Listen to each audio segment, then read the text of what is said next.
జీవితంలో కూడా ఎన్నో సందర్భాలలో భయం వచ్చినప్పుడు, చింత వచ్చినప్పుడు, ఆందోళన వచ్చినప్పుడు, కలవరం వచ్చినప్పుడు ఒకవేళ తల్లిదండ్రులు, స్నేహితులు, బంధువులు ఇచ్చే ధైర్యము ఒక ఎత్తు అయితే, దేవుని వాగ్దానమును పట్టుకున్నప్పుడు వచ్చే ధైర్యము ఇంతంత కాదండి.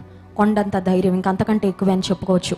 కారణం ఏంటంటే, వాగ్దానము చేసిన వాడు, నమ్మదగినవాడు, మాట తప్పని దేవుడు. అమెరికా దేశంలో నేను ఉద్యోగం చేస్తున్న సందర్భంలో ఒక చిన్న సాక్ష్యాన్ని 2 నిమిషాలు నేను పంచుకోవాలని ఆశపడుతున్నాను.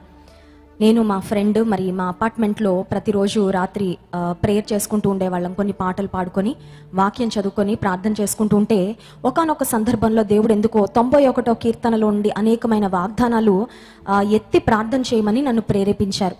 ప్రార్థన ఎత్తినప్పుడు అవన్నీ చేయాలని నేను అనుకునేదాన్ని కాదు, కానీ పరిశుద్ధాత్మ దేవుడు నడిపింపిస్తూ ఉండేవారు. ప్రార్థన చేస్తున్నప్పుడు 91వ కీర్తనలో సేఫ్టీని గూర్చి, ప్రొటెక్షన్ని గూర్చి, కాపుదలను గూర్చిన వాగ్దానాలన్నీ ఎత్తి ప్రార్థన చేస్తూ ఉండేదాన్ని. అలా చేస్తున్న సమయంలో సాటర్డే, సండే మాకు ఆఫ్ అండి. సాఫ్ట్వేర్ ఇంజనీర్స్ అందరికీ వీకెండ్ ఆఫ్ ఉంటుంది.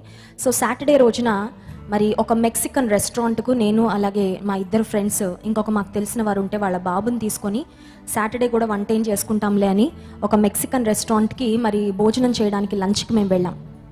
రెస్టారెంట్లో ప్రవేశించగానే అక్కడున్న పరిస్థితి ఒకసారి గమనించినప్పుడు, ఆ రెస్టారెంట్లో ఒక కార్నర్లో ఒక వ్యక్తి మరి ఏదో సస్పీషియస్గా అనిపించాడు. అతని బిహేవియర్, అతని మరి హావభావాలు, అతను అటు ఇటు చూస్తున్న విధానం చాలా సస్పీషియస్గా అనిపించింది.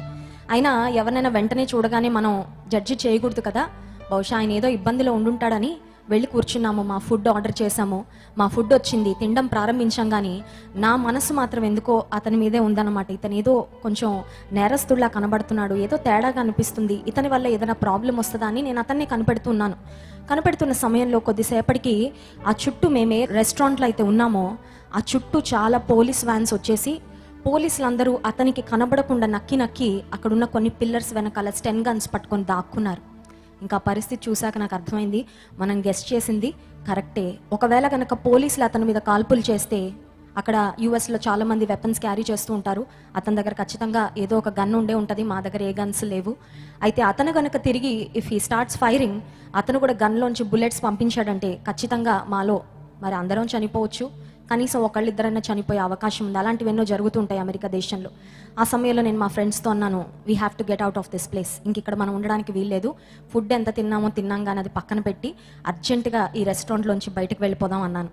అన్న తర్వాత మరి ఒక రకంగా చెప్పాలంటే గుండెను అరచేతిలో పెట్టుకొని, గుప్పెట్లో పెట్టుకొని అలా భయం భయంగా ఆ డోర్ తీసుకుంటూ ఎప్పుడైతే మేము బయటకు వెళ్ళడానికి ప్రయత్నం చేశామో, ఆ నేరస్తుడు ఎవరైతే ఉన్నాడో మమ్మల్ని ఆధారంగా చేసుకొని, మమ్మల్ని మరి ముందు పెట్టుకొని అతను మా వెనకాల నుంచి తప్పించుకోవాలని ప్రయత్నం చేశాడు. మేము అలా దాటామో లేదో ఒక 4-5 పోలీసులు మరి గన్స్తో అతని పాయింట్ బ్లాంక్లో పెట్టి అతన్ని సరెండర్ అయిపోమని గట్టిగా అరిచారు. ఆ వ్యక్తి సరెండర్ అయిపోయాడు. ఆ తర్వాత రోజు మరి నేను మండే ఆఫీస్కి వెళ్ళిన తర్వాత చూస్తే అతని గూర్చిన న్యూస్ చాలా న్యూస్ ఛానల్స్లో వచ్చిందనమాట. ఇతను చాలా భయంకరమైన నేరస్తుడు, అనేక మందిని హత్య చేశాడు, ఇతని కోసం పోలీసులు ఎన్నో దినాల నుంచి వెతుకుతున్నారు, పలానా మెక్సికన్ రెస్టారెంట్లో ఈ వ్యక్తి దొరికాడని. అప్పుడు నాకు అర్థమైంది ఏంటంటే, 91వ కీర్తనలో నుంచి వాగ్దానాలు దేవుడు ఎందుకు ప్రార్థన చేయించాడు. నిజమే, తన ప్రజలను కాపాడే దేవుడు మన దేవుడు. కంటి పాపల కునుకక నిద్రపోక మనల్ని భద్రపరుస్తున్నవాడు. ఆయన మనలను తన అరచేతుల్లో చెక్కుకున్నాడు. We're in his hands. మన స్థానం ఎక్కడంటే దేవుని చేతిలో ఉంది. మనం సురక్షితంగా